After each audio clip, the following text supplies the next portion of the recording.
Le portrait du jour, Nicolas Poincaré, c'est l'acteur Gérard Darmon. Il vient de se faire remarquer par une violente charge contre Mediapart et son fondateur Edoui Plenel. Oui, et Gérard Darmon, c'est l'histoire d'une grande gueule qui traverse le cinéma français depuis 50 ans. Il jouait déjà dans Rabbi Jacob avec Louis de Funès en 1973. C'est un Parisien avec une belle tête de voyou, comme son père, qui d'ailleurs, lui, fut un vrai voyou parisien dans les années 30.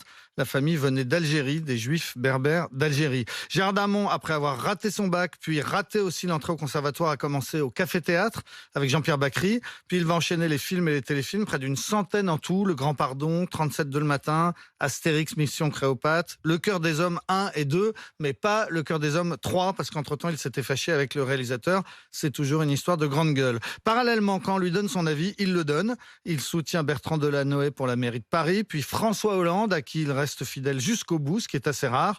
Dans une émission de Laurent Ruquier, déjà, il avait qualifié l'avocat Gilbert Collard de nazi et de petit con. Gilbert Collard, oui.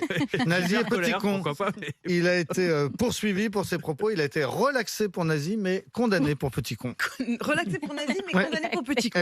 Et samedi soir, il s'en est donc violemment pris à Edoui Plenel. Oui, c'est ce qu'on appelle un moment de télé. L'acteur a secoué le journaliste. Il a traité Plenel de tartuffe, lui a reproché d'être un homme qui tremble quand il parle, d'avoir des méthodes de juge et de policier. Attaque surprenante qui a finalement été expliquée, qu'il a finalement expliqué à mi-mot sur CNews hier. Je suis très ami, a-t-il dit, avec Éric Dupond-Moretti. Et je sais que Mediapart est en train d'essayer de lui couper la tête. En fait, Gérard Darmon savait donc samedi soir ce que nous ne savions pas encore, que Mediapart s'apprêtait à faire des révélations sur le garde des Sceaux. Lorsqu'il était avocat, Éric Dupond-Moretti aurait touché 100 000 € d'une société immatriculée aux Seychelles, argent avec lequel il s'était acheté une Maserati payée en partie en liquide. Ce sont donc ces révélations à venir donc on qui ont pas provoqué la colère. On n'avait pas tout soir, pour comprendre pourquoi Darmon était en colère contre Mediapart. Dans les films de Gérard Darmon, vous avez quand même oublié la Carioca.